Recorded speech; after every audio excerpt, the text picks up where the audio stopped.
안녕하십니까 피터팬 여러분, 통찰 성형 성형외과 전문의 김찬우입니다. 반갑습니다. 오늘 주제는 여성 돌출눈입니다. 남성이 돌출눈 수술을 받기도 하고 여성분이 돌출눈 수술을 받기도 하죠. 물론 개인 차에 따라서 다 다를 수는 있겠지만 특징적인 차이에 대해서 구분이 갈 수 있기 때문에 한번 설명드리면 어떨까 싶습니다. 보통 남성분들이 여성분들보다는 구조적으로 큰 경우가 많습니다. 그 중에 하나가 피부가 좀 더 두꺼운 경우가 많게 되겠죠. 그래서 여성분들은 상대적으로 피부가 얇을 가능성이 많다는 것입니다. 그러면 어떤 일들이 좀 더 생길 수 있느냐 하면은, 눈을 집어넣을 때 피부가 얇은 분들은 눈 두덩이가 얇기 때문에 상대적으로 눈이가 꺼져 보일 수 있다라는 생각도 해보셔야 된다는 거죠.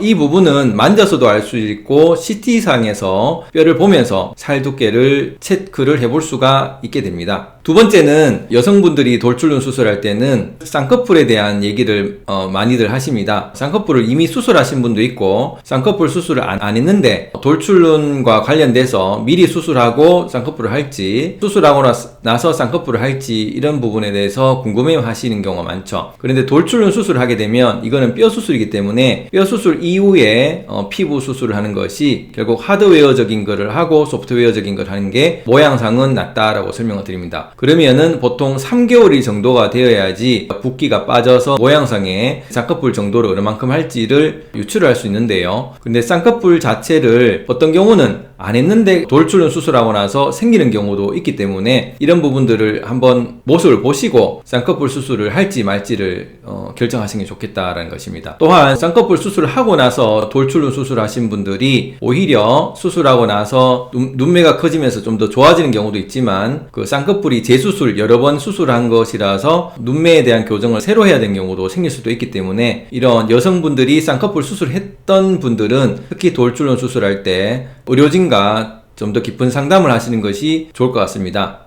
그리고 남자분들에 비해서 여성분들은 생리의 시기가 있습니다. 그래서 생리 주기를 파악을 하셔서 생리 직전에는 여성 몸에 피가 묽어지게 됩니다. 그래서 출혈 경향이 좀 더 생길 수가 있죠. 그래서 남성분들이 가지고 있지 않는 이런 생리라는 것을 여성분들이 가지고 계시기 때문에 생리 직전에 수술하는 것을 피하셔서 생리 이후에 피해가 굳어가는 그 시기에 하는 것이 훨씬 더 유리할 수가 있게 됩니다. 그래서 생리 기간을 피해서 수술하는 것을 추천드리게 됩니다. 마지막으로 남성과 여성 차이 중에 남성분들이 좀 더 운동을 좋아하고 여성분들이 좀 더 가만히 있는 것을 좋아하는 경우가 많고, 남성분들이 잘 때 누우면 바로 자고 여성분들은 한참 있다가 생각을 많이 하다가 자는 경우가 많다고 하죠. 그만큼 잠에 대한 퀄리티도 떨어진 경우가 많고 운동을 안 하기 때문에 뼈가 좀 더 약한 경우가 많습니다. 그래서 수술하기는 여성분들이 뼈가 약하기 때문에 좀 더 유리하긴 한데, 신경의 회복이라든지 상처의 회복, 이런 부분들이 여성분들이 조금 늦어진 경우가 많은데,